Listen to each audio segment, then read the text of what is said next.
হাম মহামারী আকার ধারণ করেছে।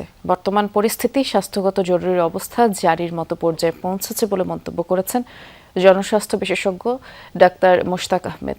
দুপুরে ঢাকা রিপোর্টার্স ইউনিটি ডিআরইউতে হামের প্রকোপের জরুরি পরিস্থিতিতে করণীয় নিয়ে সংবাদ সম্মেলন করে doctors platform for people's health. বিশেষজ্ঞদের মতে হামের ঊর্ধ্বমুখী প্রবণতা কমতে অন্তত 1 থেকে 1.5 মাস সময় লাগবে, তবে সারা দেশে সংক্রমণ পুরোপুরি নিয়ন্ত্রণে আরও সময় লাগবে। এই অবস্থায় অবিলম্বে গণটিকাদান কর্মসূচি চালুর পরামর্শ দিয়েছে doctors platform for people's health. গত 1 মাসে 200-র বেশি শিশুর মৃত্যু হয়েছে, আক্রান্ত হয়েছে 20,000-এর বেশি মানুষ, আর এখন হাসপাতালে চিকিৎসাধীন 3,000-এর বেশি রোগী। দেহে র্যাশ প্রকাশের 4 দিন আগেই সংক্রমণ ছড়াতে শুরু করে, তাই জ্বর দেখা দিলেই দ্রুত চিকিৎসকের শরণাপন্ন হওয়ার আহ্বান সংগঠনটির। প্রাথমিক ও মাধ্যমিক স্বাস্থ্যসেবা মানুষের দোরগোড়ায় পৌঁছানো, টিকা নিয়ে গুজব মোকাবেলায় জনসচেতনতা বাড়ানো এবং স্বাস্থ্য খাতে বাজেট বাড়ানোর পরামর্শ দেন বিশেষজ্ঞরা।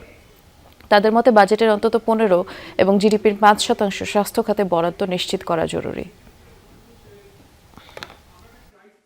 হামের সংক্রমণ ক্ষমতা, যেটা আমরা রোগতাত্ত্বিক ভাষায় R0 বলি, R0, খুবই বেশি, কিন্তু জনস্বাস্থ্যের জরুরি পরিস্থিতির জন্য স্ট্যান্ডিং অর্ডার নেই। আমাদেরকে মন্ত্রণালয়ের সিদ্ধান্ত, মন্ত্রীর সিদ্ধান্ত, বিভিন্ন দপ্তরের বৈঠকে অপেক্ষা করতে হয়।